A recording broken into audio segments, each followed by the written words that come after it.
What's up, everybody? Here, Soul here again, the co-host of Take to the Table. Welcome to our top worst pay-per-views of the year. Sorry, Chaos, I'm taking charge of this one, bud. We're all here. The host Chaos sitting there in the corner. He's doing good. Ride is here. Rhyme is here. Matt in here. We're all here. Chaos, how you doing, bud? I'm shocked. I've never been taken over like this before. This feels weird. This is so weird. But he even said, "What's up?" like you, man. Yeah, no. Not over dramatic. I mean, oh my god. But yeah, your whole stick. Go on. Oh, come on there. Hey, whoa, it's your baby. I'm not going to be that disrespectful. Come on. On you go. It's like flipping Bill Gates is coming and just swoop and take over everything. No, Elon Musk. That's Elon Musk have taken over. Yeah. Not Elon Musk. All right, enough. As Soul has already pretty much said, yeah, this is the top 5 worst pay-per-views of the year. You completely throw me off, man. Anyway. All right, okay. Yeah. Well, hey, since we're throwing off, I have prior obligations I need to attend to as the busy man so I am myself. It's his top 5. So my top 5 worst pay-per-views of the year. Let's go, shall we? Number 5. This hurts me to say, AEW All Out. Oh. Fair enough. I mean, a best match for me was the Elite versus Hangman Page and Dark Order, just because I love Dark Order and Hangman and the Elite. Really enjoyed that. This is Kenny Omega's return, right? Yeah, Kenny Omega's pay-per-view return as well.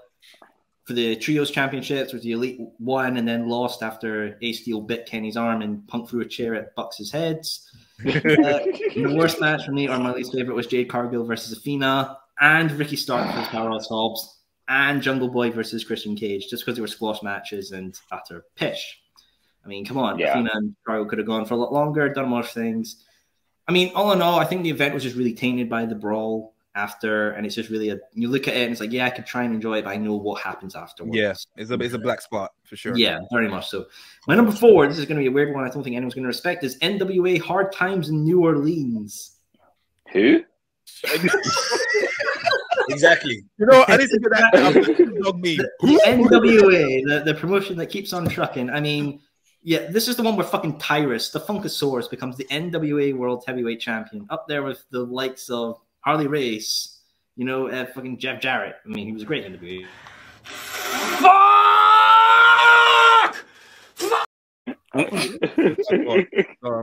I mean, yeah, it was just. I mean, the best match for me.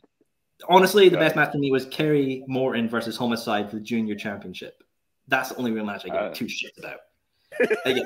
I feel like if the NWA champion is like that guy. What's his name? Isn't he the guy? Who's like he's Mickey James' husband? Yeah, Nick Aldis.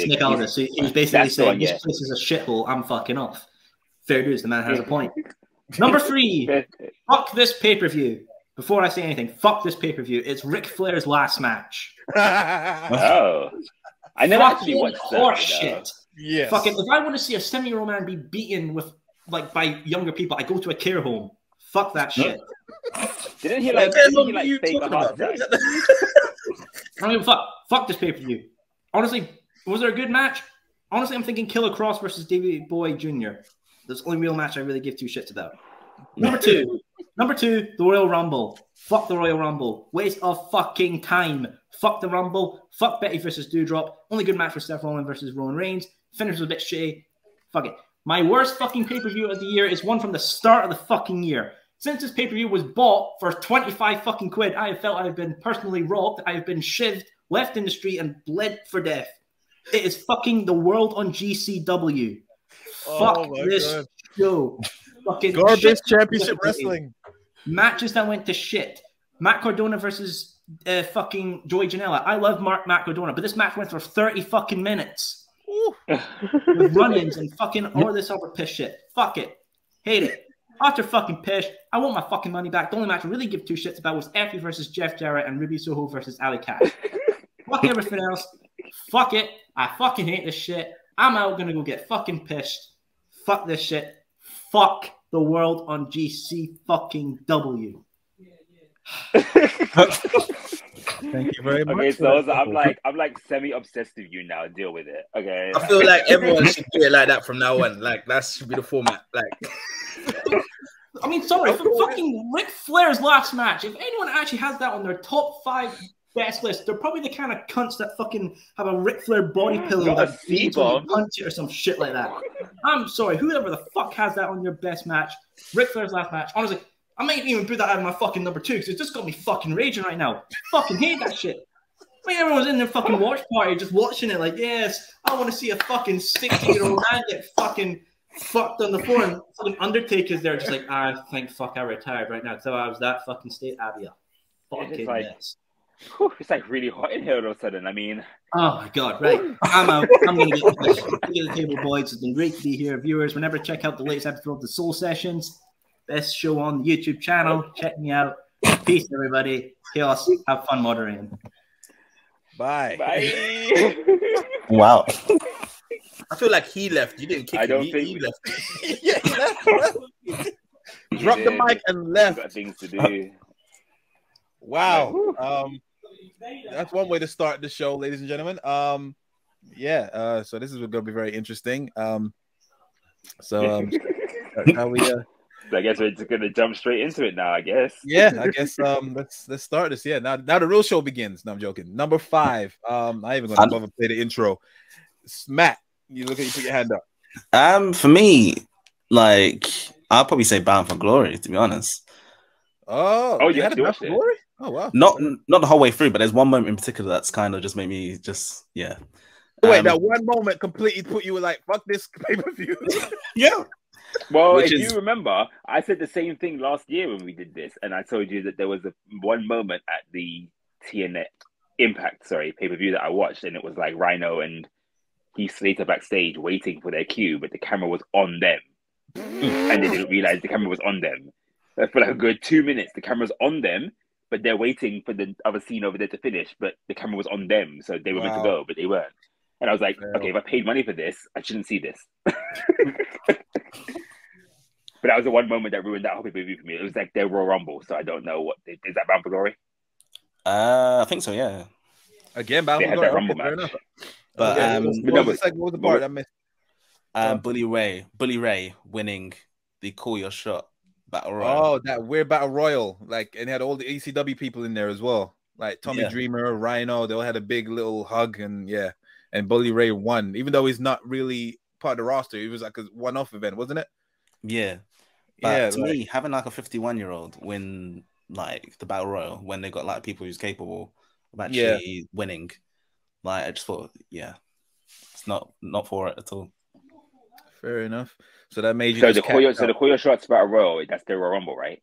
Yeah, and then they can Basically, like cash it in, and then like at any time they want for a world title shot.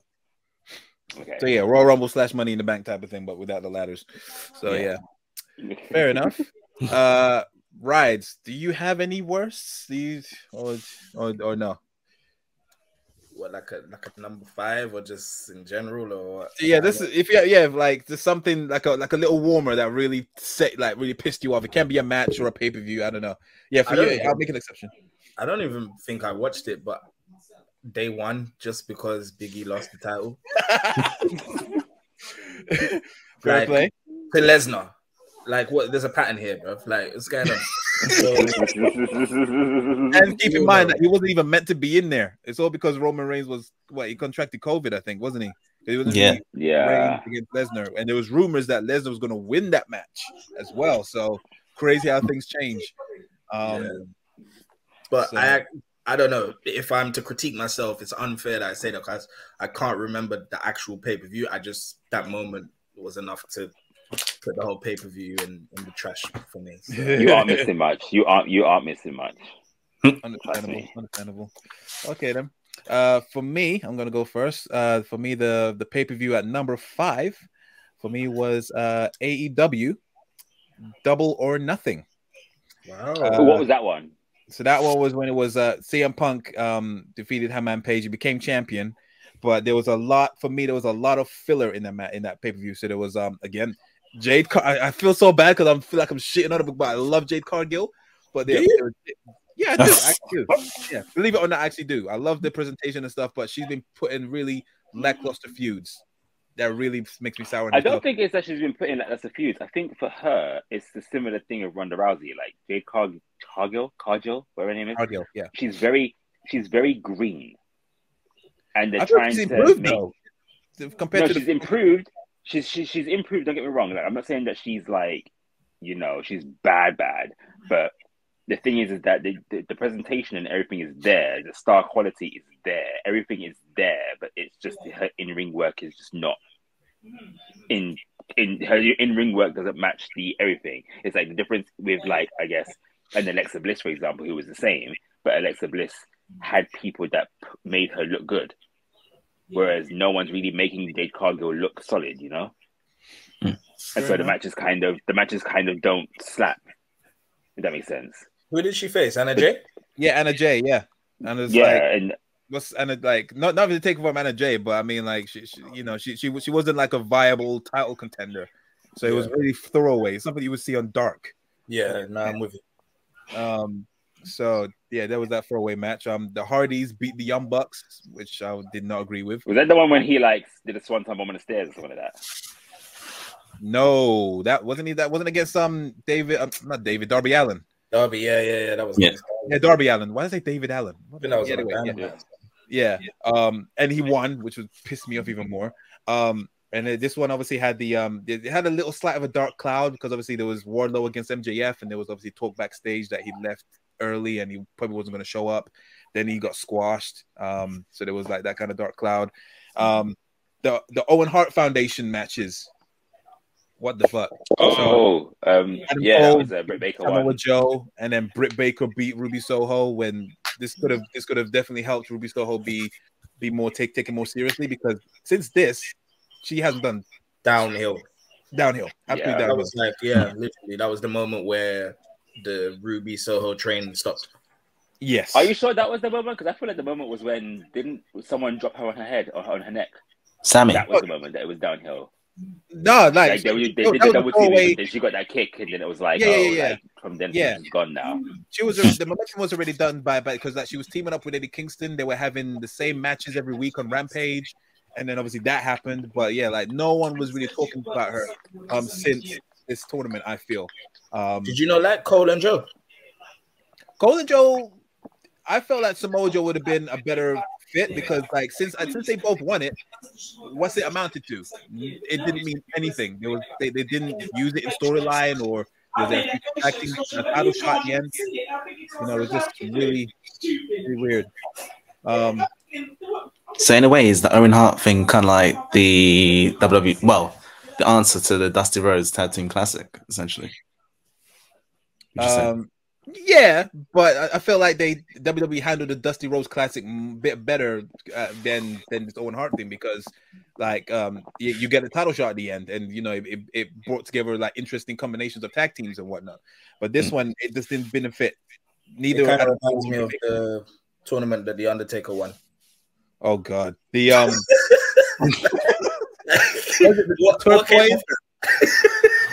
all that one that Braun won, that 50-man Royal Rumble. Exactly. He just got a green belt, and then we never saw that again. Nothing. Yeah, but yeah, was it turquoise championship tournament? I can't remember. Yeah, I'm gonna search it up.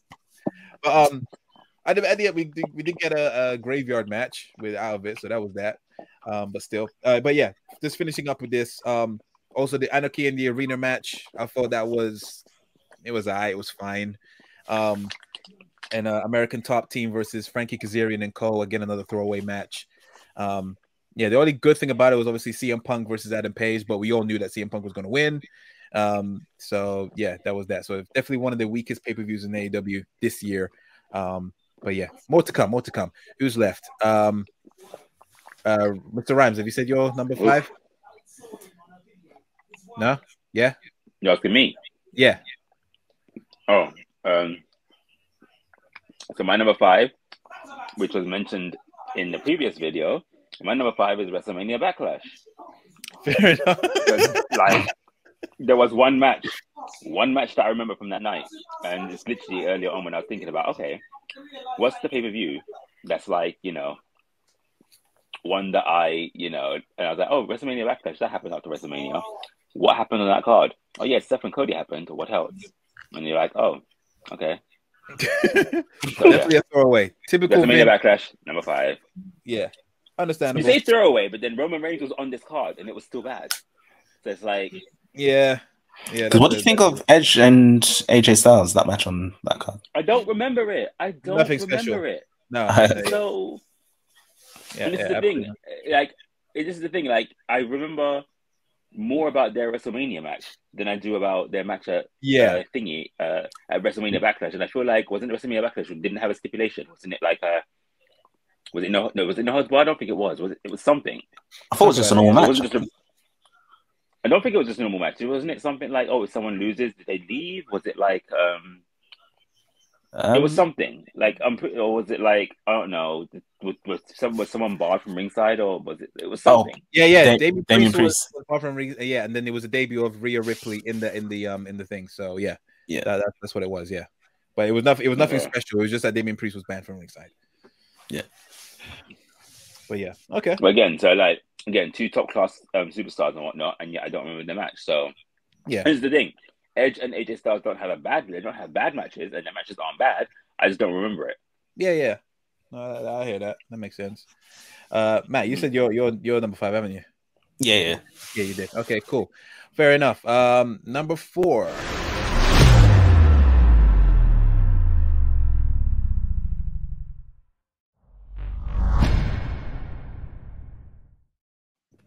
Right. So yeah, I'll start off this one. So yeah, my number 4 for top 5 worst pay-per-views is WWE Elimination Chamber. My number 4 as well. Same. Fair enough. Cool. Oh, now it's your number 4. Wasn't it your best pay-per-view in the last one? Oh yeah. It was your number 5 best, wasn't it? And now it's your number 4 worst. Make up your mind, bro. God damn it, Matt. Anyway, we don't do flip-floppers here. Say again? I can't remember what I put as number 5 again. Because I swear I put Backlash. Bound for Glory. No, you put WrestleMania Backlash as your best number 5 in the last one, but then you were like, oh, no, Elimination Chamber. And I was like, Elimination Chamber, are you sure?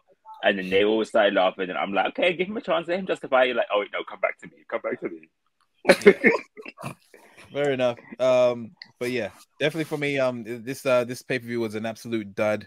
This was just like a weak way to get the title, or pretty much get the title onto Lesnar. Roman Reigns against Goldberg, the match that we was hoping we'd never see, and they still somehow made it happen. Naomi and Ronda Rousey against Charlotte Flair and Sonya Deville, so random, don't care. Becky Lynch versus Lita. I feel like they should have waited until do that maybe at Mania. Maybe I thought that was a Mania match, and the way they were building it up previously, I thought they would, Lita was probably going to win the Rumble or something. Like they could have made it a bit more special. Drew McIntyre versus Madcap Moss. The only thing I remember was that Madcap Moss literally landed on his head during the Drew McIntyre did the Alabama Slam, and he probably spiked Madcap, but he still carried on with the match, which was crazy.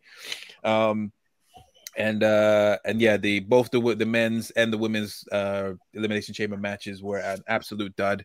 It was just absolutely terrible. The best part was obviously Austin Theory's getting an F5 from the top of the pod. That's what I can remember. But yeah, that was that. Who should I go? Wasn't it Brock Lesnar like trying to like imitate breaking the glass or something like that? But then he just stepped out the hole. I can't remember. He was punching the chamber glass, but there was a hole already cut out, and he stepped through the hole. Probably, yeah. It was an absolute cluster fire. It was an absolute dumpster fire. But that's my thoughts on that. Mr. Rhyme. Oh, actually, no. Matt, what's your number 4? Oh, we all had the same one. Oh, we all did. Okay. Yeah. Okay, cool. Ryan, you got anything to add on that? Nope. Cool. Fair enough. Moving on. Number 3.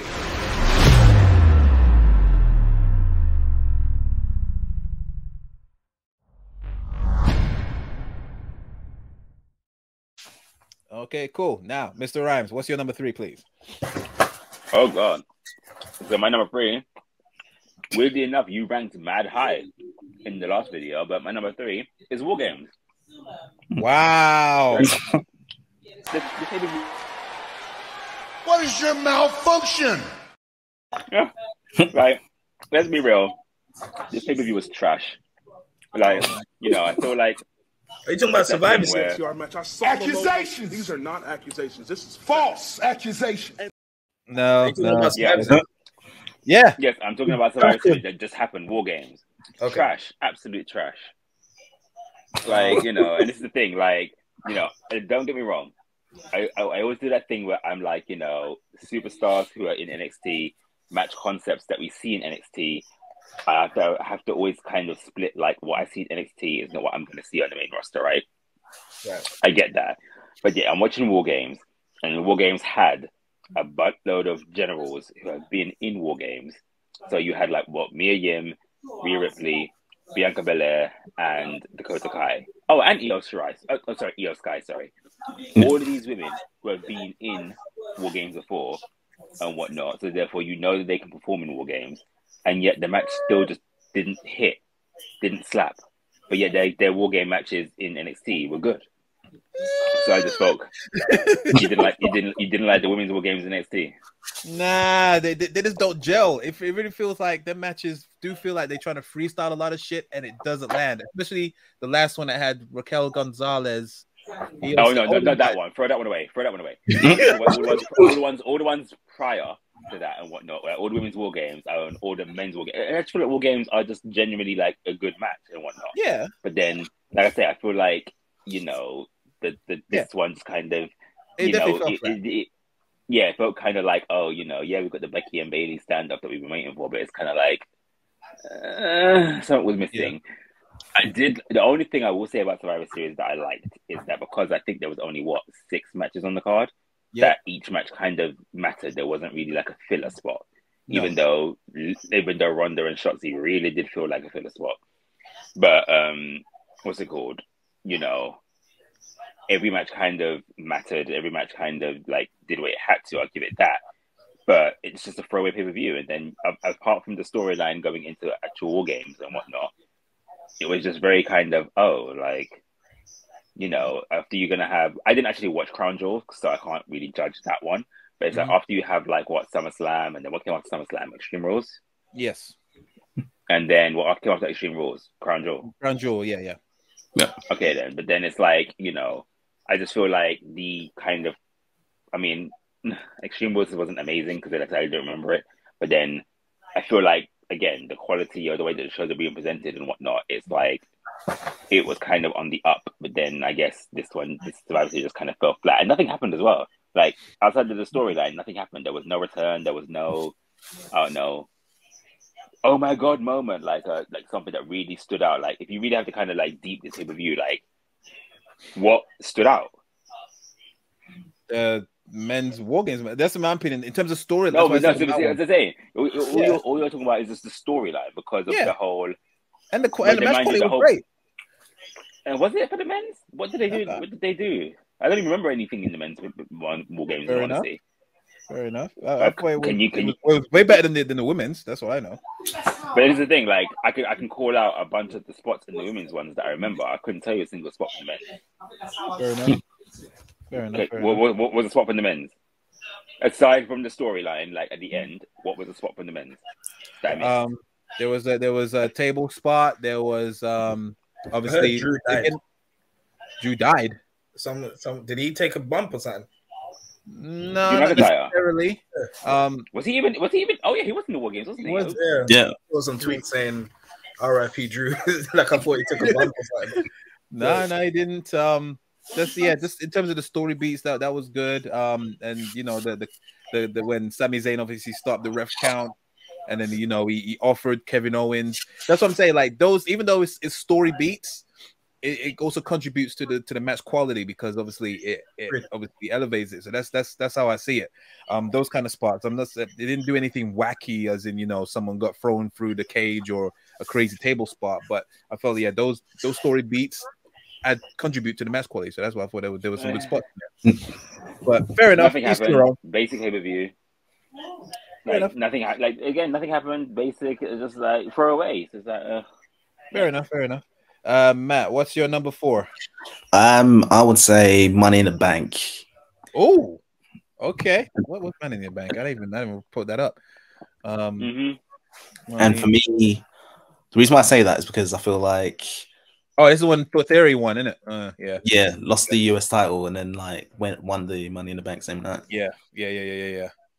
Which for me, I feel like was a bad decision Because obviously I know, like, obviously they're trying to build like a new star in theory, but to me, I felt like he didn't deserve to win that. For me, it's kind of like the same level as like Otis winning the Money in the Bank those years ago. Yeah. See, this to me, when Theory won, this was definitely Vince and his senile self at his worst. Like, this is not how you build people, by just shoving them into things that he wasn't even qualified for it. So it was definitely, he thought that, yeah, this is definitely, he's trying to give him the Roman Reigns treatment, just rushing him up, put a rocket strapped to his back, and then just shoot him up, and everyone's going to accept it. No one, people still see him as a mid-carder. No one sees him as a potential main event star. It might be in the future. You know, he's got a lot of years on him, but left in him, I should say. But yeah, it was a poor creative decision, and this definitely showed the more downfalls of flubs of Vince McMahon's creative. But yeah, carry on.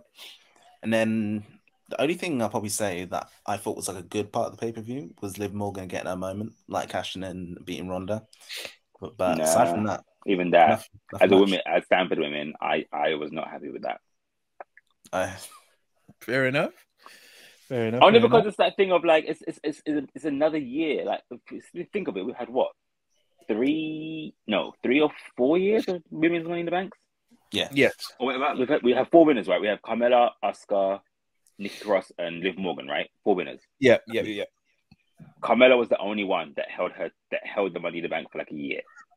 Oh yeah. They instantly cash in everyone else's. Yeah, either on the night or the night before. Asuka, understandably, like, she cashed in because Becky Lynch was pregnant. Because Becky Lynch got pregnant. No, Alexa Bliss, 5 winners. Sorry, I forgot that Alexa Bliss was in it. But Alexa Bliss cashed in on the same night. Yeah. Asuka got it the second night. Nikki Cross got it the second night, and then and Bailey. Sorry, forget Bailey. Yeah, and Bailey the same night. 6 people. Yeah, everyone cashes in on the same night or the next night for the women. It's just like like kind of like give it to someone. Like, if for Liv Morgan, for example, I feel like her winning the Money in the Bank itself was the moment, right? Yeah. And so they should have done like a Dolph Ziggler with her, or a Carmella, for example, and just kind of let her ride, because I feel like her gimmick is very, I'm just happy to be here. I'm like this little girl living my dream kind of thing, right? That's her sort of everything. So to make her champion with that gimmick, that's why she started getting booed and people turned on her, because it's like there's only so far that gimmick will take you. Same with Bailey, for example. There's only so far that gimmick will take you. Once you're the champion, we don't have to root for you anymore because you've done it, you know? Like, you're like, the whole point in this kind of character is that you are the chaser, you're not the chased. So, you know, Liv Morgan being champion is kind of like, oh, well, the little girl's champ, but then she's on a roster with like a Charlotte, a Ronda Rousey, a Shayna Baszler, all of these monsters, and I'm supposed to believe that Liv Morgan's going to win. And the fact that they let her beat Ronda Rousey and Shayna Baszler clean-ish, I'm just like, ugh. It was such a wrong decision to be made, in all honesty. Yeah. So that's just my opinion. I mean, I didn't put Money in the Bank as well as pay-per-view because it wasn't bad, but I wouldn't have gone with that. I wouldn't have gone with that decision, or Austin Theory for that matter. Mind you, who was even in the men's one? Seth Rollins, Omos, Riddle. Well, apart from that, I can't even remember. Yeah, Sami Zayn, Madcap Moss. Yeah, Drew McIntyre, Sheamus. Yeah. So it was quite. People that potentially could have won. Yeah. Yeah, people that could have won, and then like, you know, you're gonna have like Austin Theory, who lost his match earlier on, and then like come out and win. So, but then mind you, again, Austin Theory being in the Money in the Bank, if he was in it to begin with, then okay, I would have rooted for him, but not for him to like lose and then get the Alberto Del Rio push and like, you know, win everything in the same year. Yeah. Because then he like win the Rumble, then win Money in the Bank, then win the title. Like, he did it all in this 1 year. Yeah, of course. Right, you got anything else to add? I didn't really watch Money in the Bank, I can't lie. Again, not part of the top 5, not specifically part of the list, but if we're talking about bad pay-per-views, not so much a bad pay-per-view, but just maybe a letdown. Surprisingly, the Rumble.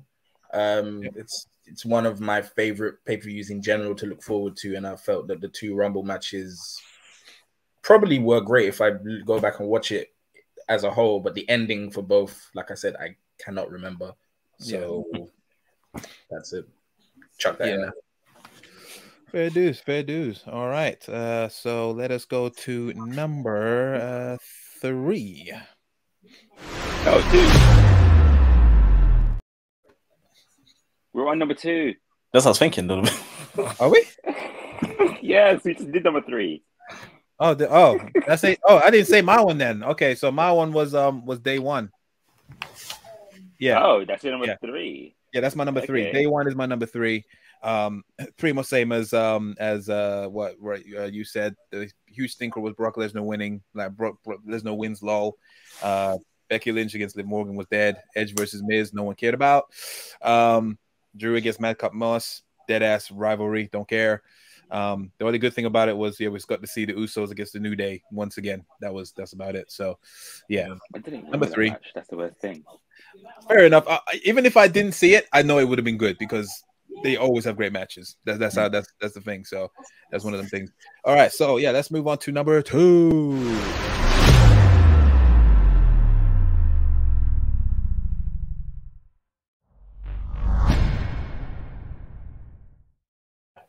Alrighty then. So I'll start off with this one. So yeah, my number 2 for worst pay-per-view of the year. And it has to go to, unfortunately, AEW All Out.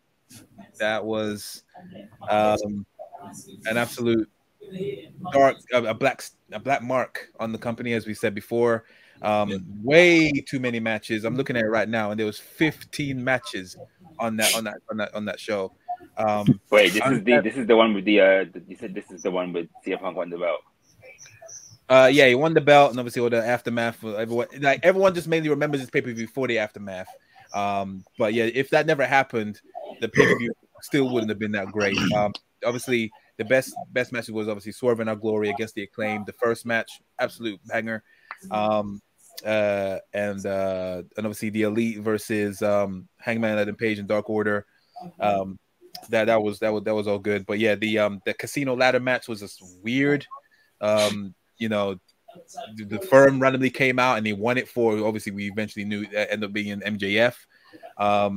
That's when the people came out with the mask, and that guy who was like Jade Cargill's manager, he climbed in, took the thing down, right? No, not Jade Cargill's manager. Oh yeah, the black guy. Yeah, he is. Well, at the time it was Jade Cargill's manager. Yeah.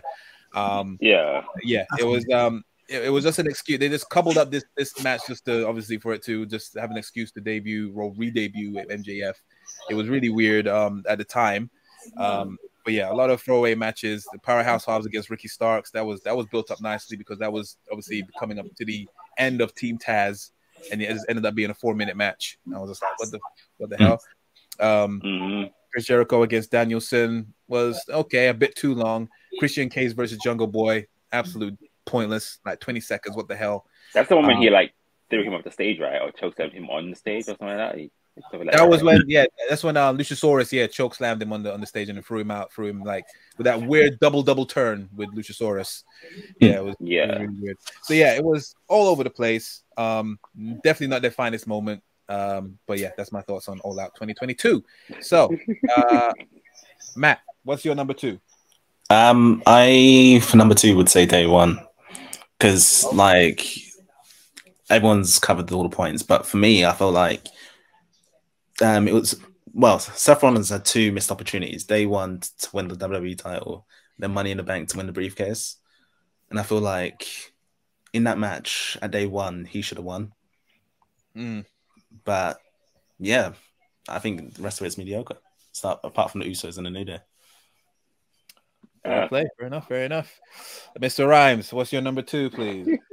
So I mean, I genuinely normally jump in when I say because my number 2 genuinely was like AEW without. Oh, fair enough. And this is the thing, I didn't, because it's like, this is the thing. So my worst thing with AEW is that I don't remember pay-per-views for their names. I just remember them for what happened at them. So when you guys are like, oh, this Revolution, and when I'm like, oh, is that the one that Adam Page won the belt, or is that the one that this person won the belt, or like whatever. But this one, I remember I fell asleep during or just after the Acclaimed match. Because again, I think even up to the Acclaimed match, I think I had watched like what was it, like 9 or 10 of these 15 matches by that point. Probably, yeah. That match was quite high in the card, and then it was one of those ones where I'm just like, Yeah, and I'm just like, I watched that match and I was so tired. And I think I've told you this guys this before. That is that thing we watch an AEW pay-per-view, and you get to a match and you're like, oh yeah, like the main event's coming next, and they're like, oh no, it's this match. You're like, oh, Yeah. oh no, Yeah, it's this match. Oh no, it's this match. And they just keep going and going. So that's one. I think they definitely need to, I mean, I feel like because they have like a one pay-per-view every, like, I don't know, Blue Moon.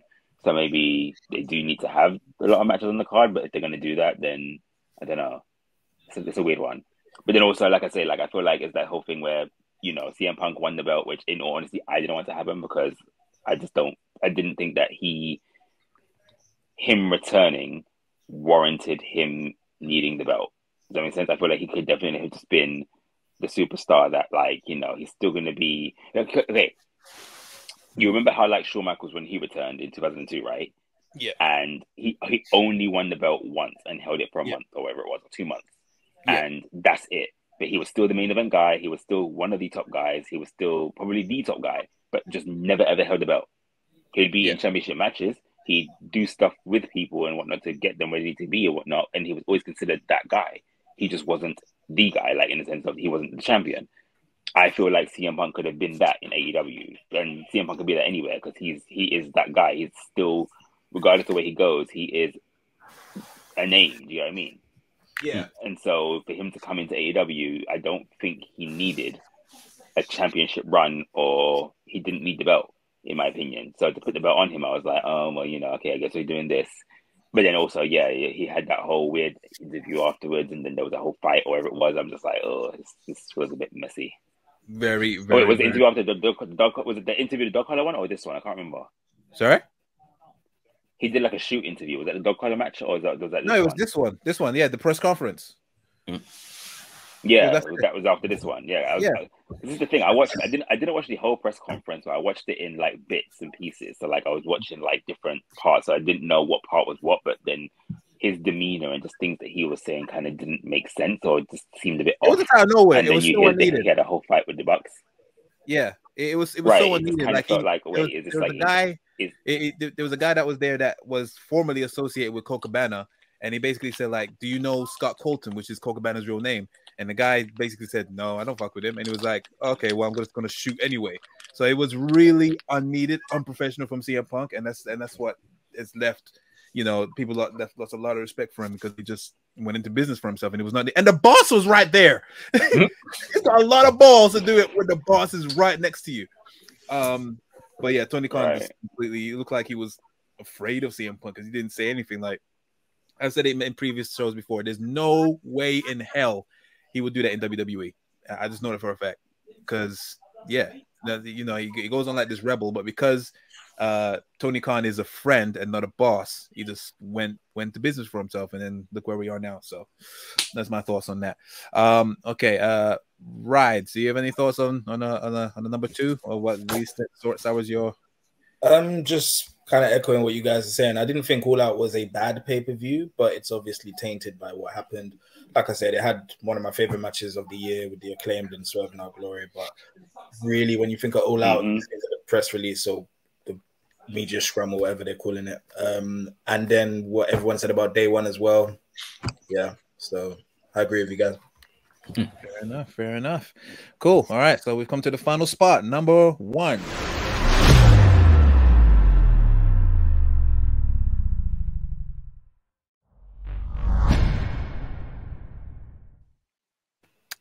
Matthew, what's your number 1?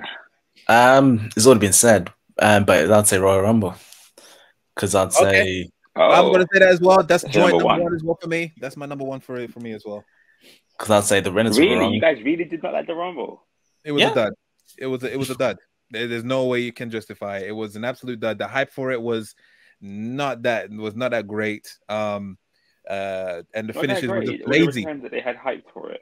It was lazy. I mean, it was cool to see Mickie James come out with the Impact Championship, but I mean, like, it was just like a petty thing in terms of WWE, because WWE doesn't see Impact as competition. So of course they would just let her come out with that. So that was fine. We got to see Molly Holly come out with different iterations of herself. Melina got screwed badly at the beginning. Like, they didn't even give her 2 minutes. Can I ask, that Melina spot, was that a botch? I don't think that was a botch. No one said it was a botch. Which one? Yeah, she got dashed off the ring like in 2 seconds. No, that wasn't a botch. Yeah, no one said it was a botch. No, that was all part of it. That's what pissed me off. I mean, like this was this is the first time in WWE in how many years, and then they just dashed her like that. So yeah, didn't agree. But I feel it was very, very Vince-esque. Like he didn't really want the spotlight to be on her as such. Yeah, 100%. What was your reasons, Matt? Why did you not like it? Chaos pretty much said it, really. Right, same. He didn't like the winners. Yeah, not just the women's, but the men's one also sucked as well. There was nothing special about the men's. And yeah, as soon as you saw like, and the final Lesnar came out at 30, and Rousey came out 29 or 28 or whatever it was. 20. I think she came out 26. One of that. Either way, and the ending to the women's one, it was just weak. She just like they had a little tussle in the corner, and then she just threw her over the top rope. It was really, really weak, and like you said, she was bawling her eyes out. You know, but yeah, it was just absolutely weak. Then I'm thinking with the men's one, there was no one that people would actually be hyped for that enter Royal Rumble. No. It was absolutely weak. We was hoping to get was Big E in that match. I can't remember. Big E. Wasn't Big E? Big E was in that match, and he was meant to do the spot with Kofi Kingston, but Kofi Kingston like botched his. Spot. That was it. He botched his move. Yeah, he did it. Yeah, he was meant to do one of his. He hit the floor, anything. Yeah, and he fucked up. Yeah. So yeah. Huh? Final four in the men's. Bad Bunny, Shane McMahon, someone else, and Shane McMahon, Riddle, Bad Bunny, and Lesnar. Okay, so yeah, you know who's gonna win. And Bad Orton, Bunny in the final four, you know. Yeah. And Drew was last two with Lesnar. Sorry? No, Drew McIntyre. I was thinking, but I think that was the previous. No, I don't know now. Why do I thought Drew was the last one with Lesnar as well, but maybe no. Oh wait, no, yeah, he was. It says eliminated by Lesnar at number 29. Yeah, that's what I'm seeing right now. Yeah. He got 2 eliminations. Yeah, you're right. Yeah. So yeah, it was just all over the place. Absolutely dead. Whatever. Mr. Rhymes, what's your number one? See, weird enough. So although I quite liked the Rumble, but then I guess no one else felt the same. I mean, like I say, I wasn't a fan of the winners, but I liked the event as a whole. But yeah, my one's already been said for my number one. But my number one worst pay-per-view was Day One, purely because I feel like they kind of marketed Day One as, because it happened literally, was it the first New Year's Day of New Year's Day, like the first day of 2022, so to speak. And so, you know, the whole point, or the way that it kind of felt to me, is okay, then so it's Day One, and then the idea is that okay, it's going to be something new, and we're going to see something fresh, and that's the whole point. Nothing happened on this pay-per-view except Lesnar, except Roman Reigns being sick, and then his match getting cancelled, which already is kind of like tainting the entire event, because like this is meant to be the first day of 2022, and your champion is sick, and then it's like, you know. Then you put Lesnar in the WWE title match, and not only do you put him in this match, you make him barely do any work, and then he pinned the champion. So then we said, oh, Big E like lost his belt because I don't know who was even in that match. I can't remember. It was Big E, Lesnar, Kevin Owens, Seth, and who else? Who's the fifth? Bobby Lashley. Yeah. Yeah. So look, you had Seth and Kevin Owens in there. Okay, smaller guys, yes. But in all honesty, Lesnar could have pinned anyone in that match and it would have been fine. But then, you know, the fact that he pinned Big E, so it's not even to say that, oh, you know, Big E lost his belt without being pinned. It was like, no, Lesnar like legit like pinned the champ. So therefore, technically, the other four were the three were not even factors in that. So decisive, Lesnar beat him. And you kind of just see it as, okay, so this is the first pay-per-view of the new year and it's the same old shit. It's just like, lazy, absolutely lazy. The set of the entrance was the same. Everything was. I think there was only one thing that looked pretty cool. They had a more close-up shot of the camera, like it was literally on the ring, if that makes sense. It was they had these interesting camera angles, but yeah, other than that, it was pretty much same old. Obviously, it was meant to happen again this year or next year, but they canceled it. So yeah, no more. Rightfully so as well. Like, oh, bad thought though. I swear Big E hasn't had his rematch yet. No, none of the New Day. None of the New Day have had the rematches. Kofi Kingston's still waiting for his rematch. Funny enough against Lesnar. So yeah. But they don't give people rematches. Well, unless you are Lesnar. But they don't give people rematches anymore. Like, I think if they give you a rematch, it's just kind of like, oh, because they just want to run the match and go back again. But yeah, before it was like, if a champion loses their match, like, you are automatically given a rematch. Yeah, they always said that rematch clause and all that shit. Yeah. Yeah, but now they don't do that. It's like legit, like, I don't know. You can win the championship or whatever, and then you're done. Like, you don't have to see you guys have a rematch ever again, kind of thing. Yeah, they're doing it quite a bit. But, fair play. Matt, what's your number one? Have you said your number one? No, he said you guys. Royal Rumble, Royal Rumble. Right. What is there anything that really stunk in your opinion from what you've seen, or? I just go back to the general consensus being day one, man. And the irony is that I didn't even watch it. But you know, you didn't watch that one? No, but I mean, I saw bits of the main event, and just like I said, it was a travesty. How even if you were going to put the title on Lesnar, it could have been done in another way. Like you said, him specifically pinning Big E just hurts Big E, saves everybody else, and then you don't follow it up. Like there's no story, there's no rematch. It's just repeat vibes of what happened with Kofi. Not to sound cheesy or cliche, but in reality, it's the same thing. So I think day one was more of a stinker than the Rumble, and and also I might be wrong, but I heard maybe even from one of you guys that I think you kind of touched on it, Rams, that day one was supposed to be this new thing where it's going to be like, I don't know, maybe a new big one of the big four, or a new pay-per-view where it's going to be like a big deal. Same with shit. Just got fatal four-wayed, man. Like, just never seen it again. Like, literally. So, Oh god, the fatal four-way pay-per-view. God damn it. They got to start putting numbers in pay-per-views. It obviously don't work. So mind you, though, the fatal four pay-per-view was a solid idea. It just never took off. I don't know why. Because I mean, no, you say it sucks, but each of the fatal four-ways got a new champion. No, I don't remember. Like Sheamus won his title. Alicia Fox won her title. Like all the fatal four-ways that were for the main belts, or whatever, they all got new champions, and they were solid matches. But I mean, that's why it was just a whack name. Like obviously, I think they replaced it with it was their Bash or the Great American Bash, and they put this in as a replacement. But yeah, I thought it was just lazy. It was really, really lazy. Great American Bash is an NXT thing now, isn't it? Yeah. Yes, it is. Yeah, it is. But yeah, that's fair enough. Speaking of as of this taping and whatnot, everyone remember to watch Deadline this weekend. We have championship scramble matches. Championship scramble, basically. Yeah. If I remember, then I'll let you know. But if you remember, I'm reminding you now, so you better remember. Okay, all right, fair enough. What's it called? Iron Survival, or it's called Iron Survivor. They've clearly done everything now, so they're really struggling to find something new and fresh. If you get pinned, you have to go in the chamber. You gotta go in the box. That just stinks of TNA. Didn't TNA do something like that? Was it the King of the Mountain? King of the Mountain, yeah. King of the Mountain. Oh that's when you have to hang. You have to get a pinfall to be eligible to hang that thing above the ring. Yeah, hang the title on the above the ring. Yeah, it was fucking weird. Not as bad as the reverse battle royal, but that's something else. But yeah, I mean, I'm here for it. Hopefully it goes well. It could be very good, or it can be very just dire. So yeah, we'll see. I'm definitely looking forward to that for sure. And other than that, guys, we have pretty much come to the end of the show. Also, be sure to leave it in the comments. What are your top 5 worst pay-per-views of the year? Do you agree with us? Do you think that we are completely talking out of our ass? Survivor Series actually the worst pay-per-view? Then let us know in the comments. As well, whilst doing that, make sure you comment, share, and subscribe to the channel. Goes a long way. Also, follow us at Wrestling Republic and _TITTT for all your latest updates and reviews and all that stuff. Yeah, we've come to the end of the show. We made it.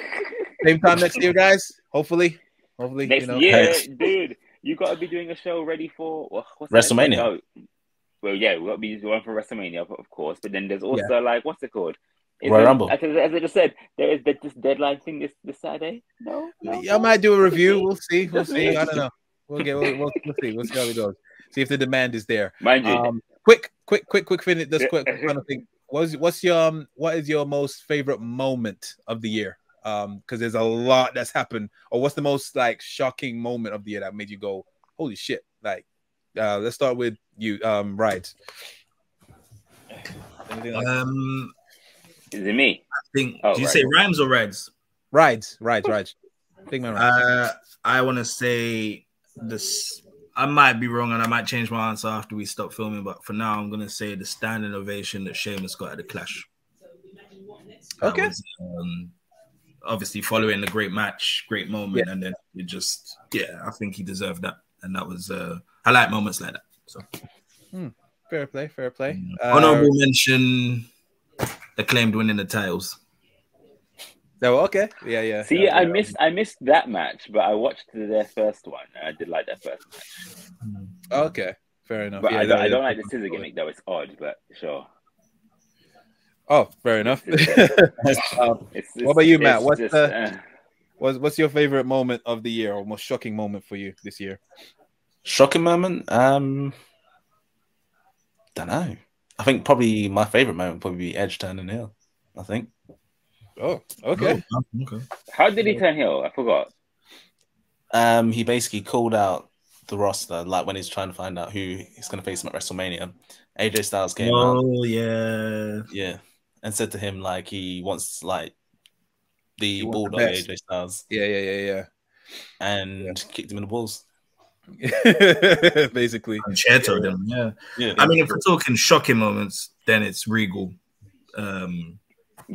Nux to MJF. I didn't see that coming. I don't think. Oh, that's your thing. Oh, for me, the shocking moment was just Regal turning up in AEW full stop, because that was one of those ones that you just didn't know. Like, he just turned up. Yeah, like, that was a pleasant surprise. Regal, even the crowd decided. I think with the crowd rumbling, and then they kind of got a little bit louder, and then they got a little bit louder, and then it was like, when they realized it was him, it was like a huge pop, and you're like, because like, what the hell? Regal just walked out. You're like, oh, okay. And then, mind you, I feel like another shocking moment for me was just Paige's return. Oh, sorry, Saraya. Like, her return was just like, I wasn't expecting it to be her. I mean, I knew it was going to be a woman because it was happening during the women's segment and whatnot. But once it just said Saraya, and I was like, oh, isn't that Paige? I just, and she got a loud pop too. Like, a loud pop, one of the loudest of the year. So you're just like, raw, like, okay, like, you know, the fact that like she has that much power and that much pull. I mean, 100%. I give that to her. Okay. Definitely Cody returning was definitely a good one. Yeah, I want to say it was like those two. My two favorite / shocking moments was definitely Cody Rhodes' return to WWE, and in terms of shocking, was definitely the end of Vince McMahon's reign. I never thought I would see the day that we, unless he was on his deathbed, that he was going to be, retiring. So it was definitely. Because we've all grown up with Vince. Like, this is all we know. It's all we know. And the fact that obviously you had to take some messed up allegations, or they're not really allegations, they're actually fact now, for him to actually get him out the door when he could have easily just went into the sunset and left. It was quite shocking in that aspect. But for the good thing is that it was for the most part, because as soon as he left, creative, everything is making logistical sense for the most part. There has been a couple duds, but everyone they're selling, they're selling pay-per-views like almost instantaneously since he's left. It's definitely a sign that he should have left time ago. But never thought I would see the day.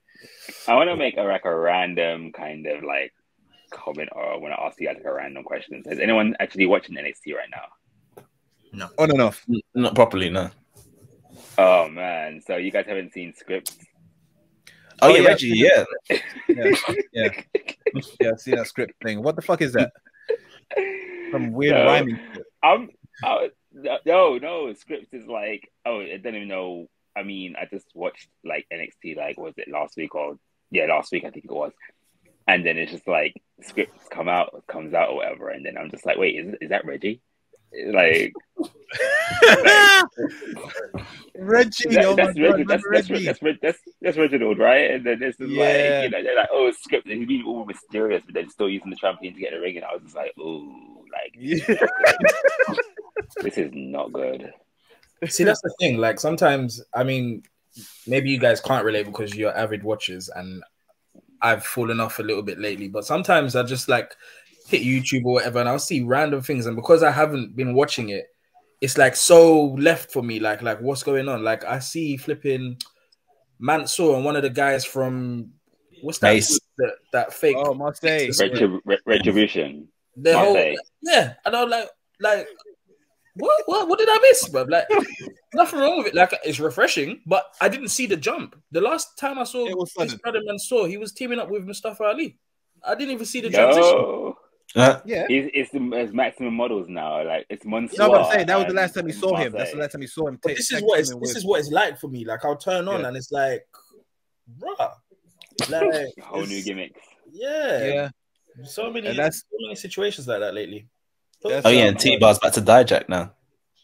Yeah, T-Bar's back to Dijak. He's basically Judge Dredd in NXT right now. He's got this 90s flipping Matrix look going on right now. It's like, okay, whatever. Dijak Hovek is back in NXT.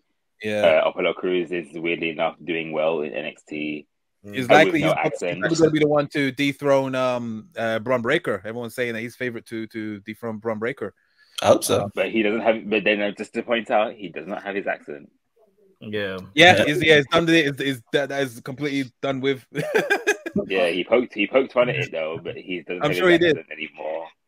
Yeah, what's it called? And then it's like, it's just, and I think Truth was briefly in NXT as well. Like he did it. And he busted his ass. Yeah, he completely fucked himself up. So he's out for a while. And then it's just like, but then I mean, right now things are kind of just like, I feel like they're just throwing things at the wall and just hoping something. Especially NXT, especially NXT. What do you guys think of the OC? What do you guys think of the OC? What about them? Yeah, the OC, like nothing special. I mean, they're there. I mean, I'm happy for them, but. Weirdly enough, I didn't pop that they returned. It's just like, I mean, I was never. Really it was a moderate surprise, but it wasn't like, oh my god. Like Mia Yim's return was more like, oh okay, than the OC. But yeah, I don't. Right. But see, I'm a Mia Yim / Jade fan, so I mean. Yeah. Or Michin. Michin. I don't know who that is. It's Mia Yim or Jade. Okay. Which is the HBIC, I'm cool. Like, but then anything else, it's just like, no, we're not doing that. All right, cool. All right, well, yeah, like I said, we've come to the end of the show. Thank you very much, guys. It's been awesome reuniting with the OG gang for this episode. And until the same time next year, guys. Other than that, next year, yeah, I know, right? It's all a blur. It's all gonna be a blur. We'll see. Well, actually, it'll be the last time for this year. So, yes, technically it will be next year, but it will not be 8 years. You know what I mean? Yeah. You know what I mean? All right, cool. Until next time, guys. Peace. Everyone.